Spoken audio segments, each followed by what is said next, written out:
जी हाँ, नमस्कार दोस्तों, आप सभी का स्वागत है भोजपुरिया डॉलर में। कल का इवेंट का वीडियो आप देखिए ना दोस्तों, क्योंकि बहुत ही वायरल हो रहा है कल का इवेंट शो।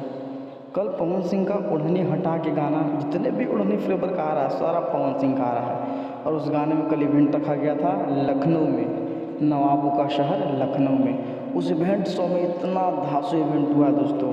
पहली दफ़ा पवन सिंह ने अपने शर्टलेस हुए हैं, शर्ट के सारे बटन्स खोल के बिल्कुल चेस्ट को गजब सलमान खान की तरह चेस्ट हिला रहे थे। अगर वीडियो देखे होंगे, वीडियो स्टार्ट होने के पहले ही वीडियो मैंने क्लिप लगा दिया, छोटा सा क्लिप 5 सेकंड का लगाया है। वीडियो देख के मज़ा आ जाएगा दोस्तों, पूरा वीडियो देख के मज़ा आएगा एकदम। यूट्यूब पे बहुत सारे वायरल वीडियो हैं, आप जाकर सर्च करके देख सकते हैं। बहुत मज़ा आया कल का इवेंट्स में, और बहुत ही सुंदर सॉन्ग रिलीज़ हो चुका है ओढ़नी हटा के।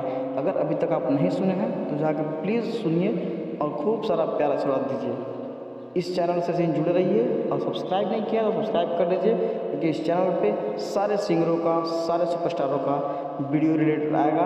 क्योंकि मैंने एक वीडियो देखा है एक सुपरस्टार का, उसमें उन्होंने कहा है कि आप सारे स्टारों को प्रचार प्रसार कीजिए, सिर्फ एक का नहीं।